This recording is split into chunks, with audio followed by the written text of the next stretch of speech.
On ne veut pas. Madame Borne, elle est dans un studio de télé. Elle est plus au chaud.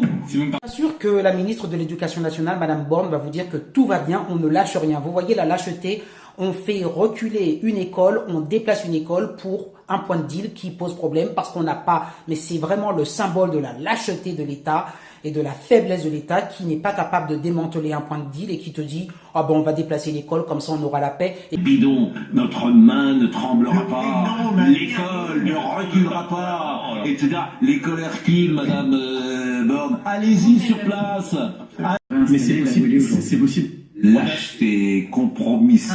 On a su sécuriser les JO de manière remarquable. Oui, d'accord. Dès demain matin, il n'y a pas dans ce secteur-là une sécurisation qu'on ne de veut manière pas. pérenne. Si, c'est possible. Oui, c'est possible. Et puis on va laisser les dealers continuer à faire leur boulot. Vous avez Darmanin, vous avez Retailleau, ministre de l'Intérieur, garde des Sceaux. Qu'est-ce qu'ils disent face à ça? Rien. On déplace une école. Vous voyez un peu le signal que l'on envoie au monde entier, à la jeunesse aussi, c'est de dire, et à ces dealers, bon, on vous laisse faire votre petit trafic et puis nous on va déplacer l'école pour que les étudiants puissent, pour que les élèves puissent travailler.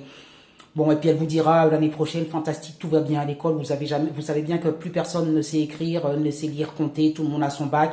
Elle est ministre de l'Éducation.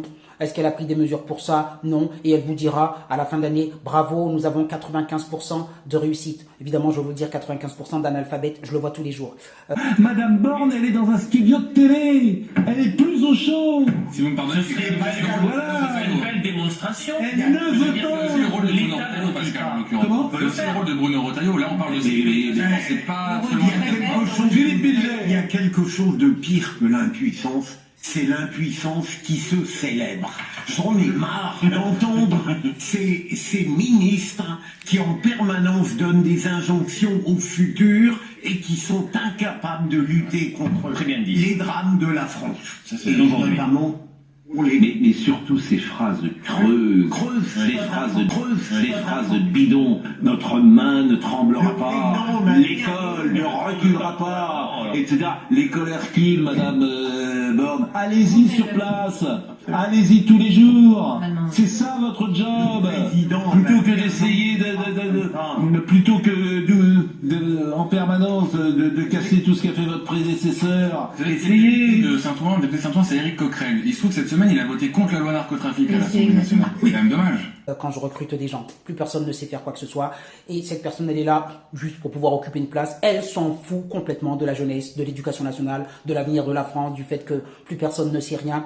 Il s'en fiche complètement de laisser les gens qui sont en bas des immeubles et tout ça, le quartier gangréné par les narcotrafiquants. Hein. Ils préfèrent déplacer les écoles. Voilà. Postez vos commentaires. Qu'est-ce que vous voulez que je vous dise? C'est ce gouvernement, c'est Madame Borne. Nous la connaissons de longue date. J'espère que les parents d'élèves lui demanderont des raisons pour lesquelles... Quel pays? Je vous assure, souvent je dis ça, mais quel pays?